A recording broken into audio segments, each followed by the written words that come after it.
Salut Christophe, est-ce que tu peux nous décrire le plan qui se trouve devant toi?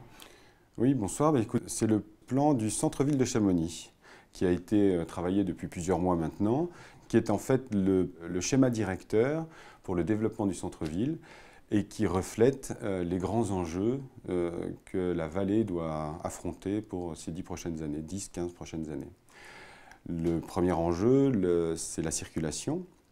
Donc pour ça, on propose une déviation de la route. On rentrerait par l'accès, par l'entrée de ville, depuis le Grépon, en passant sous l'autoroute blanche, le long de la déchetterie, le long du Biolay. On passerait sous les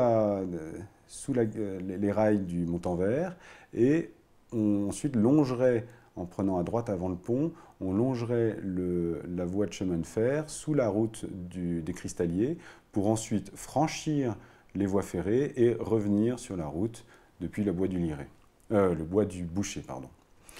Alors qu'est-ce qu'apporte déjà cette déviation? On est là, on évite le transit, les phénomènes de bouchons qu'on peut avoir au moins 4 mois dans l'année et le transit quotidien des gens qui traversent la vallée, qui vont soit de la Suisse à la France, soit d'Argentière à Sallanches.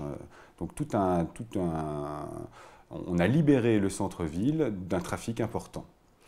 Et il s'en dégage une liaison beaucoup plus proche sociale, hein, une liaison piétonne directe d'un quartier important de Chamonix, qui est le quartier des Mouilles, vers le quartier du centre sportif, de la place du Mont-Blanc, et donc vers le centre-ville de Chamonix.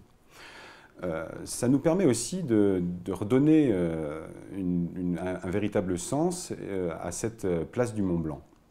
Donc cette place du Mont-Blanc, on la voit, on en a déjà parlé, mais on la voit comme essentielle, hein, sur l'avenir de Chamonix. Et donc c'est une place qui a déjà été très aménagée par un parking, par une partie qui a été aménagée en surface aussi. Et il reste à aménager certaines choses sur lesquelles, bon, on va revenir un petit peu dessus, mais ce serait réhabiliter les bâtiments qui appartiennent à la commune, qui sont les coupoles dans lesquelles on ferait une salle des fêtes, la caserne des pompiers pour laquelle on proposerait des plateaux libres voués à la culture, et l'aménagement de la place en dessous, comme la plaza, c'était les termes qu'utilisaient Renzo Piano et Rogers pour Beaubourg à Paris, et pour lequel on connaît le succès que ça a eu avec un esprit, un espace populaire très engagé qui amène beaucoup de vie locale, et c'est ce qu'on pourrait imaginer sur cette place du Mont-Blanc. Et l'ouverture du musée sur la place du Mont-Blanc, avec vraisemblablement un aménagement autour du parking de la résidence du Mont-Blanc, bon, à voir. Donc voilà le deuxième point important. Le troisième à développer, c'est tout ce qui est la mobilité douce, et notamment de continuer les aménagements piétons qui ont été engagés sur la rive droite de la ville et qui n'ont pas encore été engagés sur la rive gauche. Sur la rive gauche, il reste encore beaucoup de passages à découvrir. Certains existent, mais il faut insister. Par exemple, celui qui part depuis la gare du Montanvert et qui traverse le Poilu et pour arriver directement sur la place du Mont-Blanc. Celui-là n'est pas assez mis en valeur, il faudrait le faire. Il y a déjà une passerelle qui existe, mais on devrait insister. Bon, certains existent déjà, comme la gare SNCF, le passage de la gare SNCF à l'hôtel de ville. Bon, il n'y a rien à redire, il est bien, il existe. Pas tout à fait piéton encore sur sa deuxième partie, la rive gauche. D'autres encore sont à découvrir, à insister, qui sont le quartier de Chamonix Sud, le quartier du Liret, le parc du Coutet qui a été rénové. Tout ça, il y a aussi des aménagements piétons à continuer et à créer. Enfin, le quatrième point serait de constituer une gare routière dans le centre-ville, donc qui serait un terminus dans le centre-ville. Donc ce terminus, sur le thème du transport, si on parle d'une gare routière, on la situerait sur la plateforme de la SNCF, en plein cœur de la ville. Ce terminus donc, serait important pour nous parce que on pourrait y installer une logistique de transport sur toute la vallée, une réflexion donc globale des transports en commun.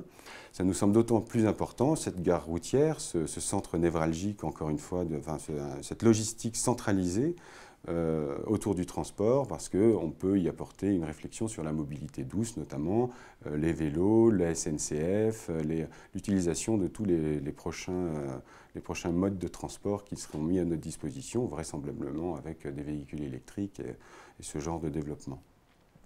Le 5e point, ce serait développer un écoquartier dans le quartier du Liré, à proximité du centre Jean-Franco. On a ici des terrains disponibles qui sont actuellement occupés par des services municipaux, et ces services municipaux seraient déplacés dans le grand projet qui représente le 6e point de la création d'un parking de dissuasion, donc pour plusieurs milliers de voitures et avec probablement sur plusieurs niveaux, et qui prendrait en compte l'entrée dans le tunnel, la liaison avec le quartier du Liré et l'arrivée dans le centre-ville de Chamonix, qui serait entre le centre historique et la place du Mont-Blanc. Voilà, je crois que les 6 thèmes sont maintenant exposés. Évidemment, je sais que tout cela a un coût qui est aujourd'hui difficilement supportable par la commune, dont on connaît hélas l'état délabré des finances et les faibles capacités d'investissement. C'est pourquoi il est nécessaire que ce programme soit étalé dans le temps. Au moins a-t-il le mérite de fixer un schéma directeur qui s'inscrit dans la modernité et qui reflète les grands enjeux du développement de l'ensemble de notre vallée.